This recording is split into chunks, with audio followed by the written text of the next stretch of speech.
할렐루야. 오늘도 하나님의 놀라운 은혜와 또 축복 그리고 귀한 평강이 우리 모든 성도님들과 함께 하시기를 예수님 이름으로 축원합니다. 자, 오늘은 요한복음 20장 19절에서 23절 말씀 함께 보시겠습니다. 이날 곧 안식 후 첫날 저녁 때에 제자들이 유대인들을 두려워하여 모인 곳의 문들을 닫았더니 예수께서 오사 가운데 서서 이르시되 너희에게 평강이 있을지어다.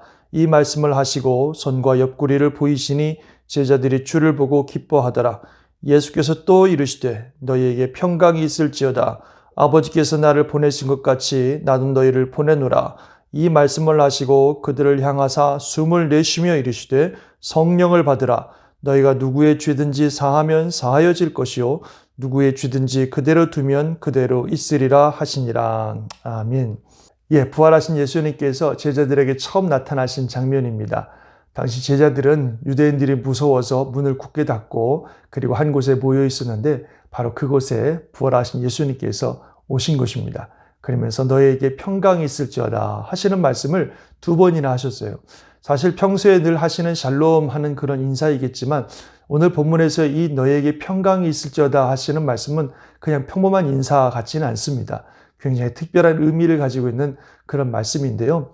두 번이나 반복해서 하신 것을 볼 때에 각각의 의미가 있다고 생각합니다. 먼저 처음 너희에게 평강이 있을지어다 하신 말씀은 제자들에게 그 존재적으로 주시는 평강을 의미한다고 생각이 됩니다. 당시 제자들은요, 오늘 본문에서 읽으신 것처럼 유대인들이 무서워서 숨어 있었습니다. 예수님을 죽인 그 유대인들이 자기들도 잡아서 죽이면 어떡하나 하는 그런 죽음에 대한 공포, 유대인들에 대한 두려움, 또 미래의 불확실한 미래에 대한 염려, 참 그들의 삶 자체가 너무나 많이 두렵고 불안하고 또 어려운 그런 상황 속에 있었습니다. 근데 그때 바로 우리 예수님이 오신 것입니다. 부활하여 살아계신 예수님이 다시 오신 것입니다. 그러면서 그의 손과 또 옆구리를 보여주셨다고 말씀하고 있어요. 바로 예수님 그들 앞에서 손에 못을 받고 옆구리에 창을 받으시고 죽으신 그 예수님께서 바로 그 예수님께서 다시 부활하여 살아서 제자들 앞에 나타나신 것입니다. 그래서 그 예수님이 살아계시다는 사실을 제자들이 확인하면서 그들의 마음속에 있는 모든 두려움과 불안과 염려는 싹 사라지고 그들에게 기쁨이 넘쳤다고 말씀하고 있습니다. 맞습니다. 우리 삶에 진정한 평강을 주시는 분은 바로 살아서 역사하시는 우리 예수님이십니다. 우리 인생에도요, 많은 두려움과 불안과 염려와 걱정들이 많이 있습니다. 알 수 없는 미래에 대한 두려움, 또 죽음에 대한 공포, 또 여러 가지 환경과 상황으로 인한 염려, 그런 것들이 참 많이 있는데, 그러나 우리 예수님께서 우리와 함께 하신다는 사실이 그 모든 두려움과 불안을 이기고 평강을 얻게 하는 것입니다. 어제도 말씀드렸습니다만 예수님은 우리 죄를 위해서 죽으셨지만 다시 부활하여서 지금도 살아계시고 그 부활의 능력으로 오늘도 우리와 함께 하십니다. 특별히 그 손에 보이신 못자국과 옆구리의 창자국은 우리 죄를 위해서 예수님이 죽으신 흔적입니다. 그래서 그분의 죽으심으로 말미암아 우리 모두의 죄가 용서되어지고 우리는 하나님의 자녀가 되고 영원한 생명을 얻는 놀라운 축복을 얻었습니다.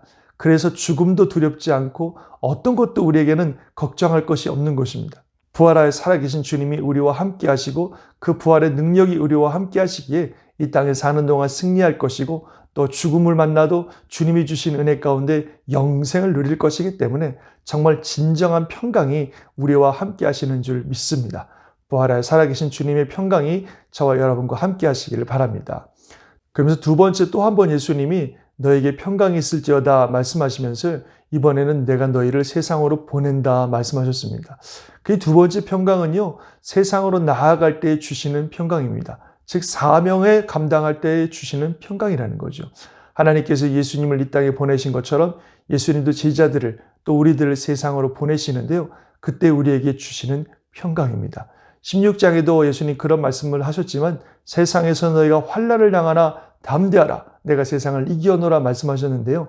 세상에서 우리가 주의 복음을 들고 또 주님의 사명을 감당할 때에 많은 어려움과 또 위험들이 있습니다. 그러나 주님이 주시는 평강이 우리를 지켜주신다는 거죠. 그러면서 특별히 주님께서 숨을 크게 내쉬면서 너희가 성령을 받으라 말씀하시고 이제부터 너희가 누구의 죄든지 용서해 주면 그들의 죄를 하늘에서도 용서할 것이고 너희가 그렇지 않으면 그대로 둘 것이라 말씀하셨습니다. 즉 영적 권세를 그들에게 주신 것입니다. 복음을 선포함으로 사람들의 죄를 용서하고 또 그들이 그 복음을 받아들이지 않을 때에 하늘로부터 내려오는 심판을 선언할 수 있는 놀라운 영적 권세를 그들에게 주신다는 거죠.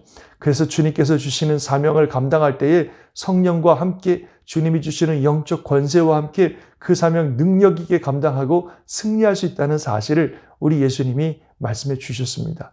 그렇습니다. 저와 여러분들이요, 우리가 주님의 사명을 감당할 때 참 우리는 부족합니다. 또 연약합니다. 또 여러 가지 모습을 볼 때 주님의 사명 감당하기가 만만치가 않습니다.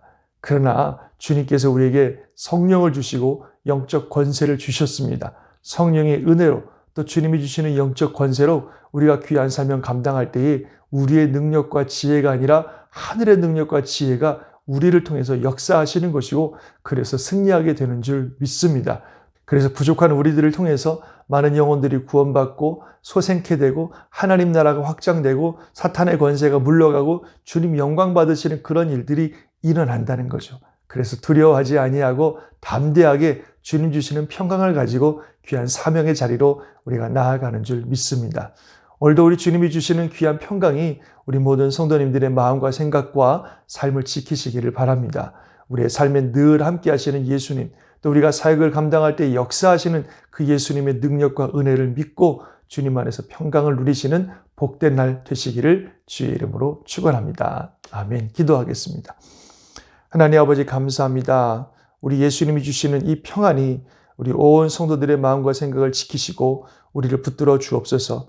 우리가 살아가는 삶에 많은 어려움과 또 미래에 대한 염려와 두려움이 있지만 살아서 역사하시는 예수님의 그 은혜가 우리와 함께 하심으로 우리 마음에 평강이 넘치게 도와주시고 또 주님의 사명을 감당함에 우리가 너무나 부족하지만 주의 능력과 은혜가 우리와 함께 하심으로 참된 평안을 누리게 하여 주옵소서. 어떤 환경과 상황 속에서도 흔들리지 않는 평강을 우리에게 허락하여 주셔서 그 평안한 가운데 승리하는 복된 삶 되게 도와 주옵소서. 온 성도들을 축복하여 주시고 오늘도 주의 은혜로 함께해 주시며 영육간에 강건하게 은혜로 보호하여 주시고 주의 은혜 가운데 승리하는 복된 날 될 수 있도록 역사하여 주시옵소서. 믿사옵고 우리 주 예수님의 이름으로 기도드리옵나이다. 아멘.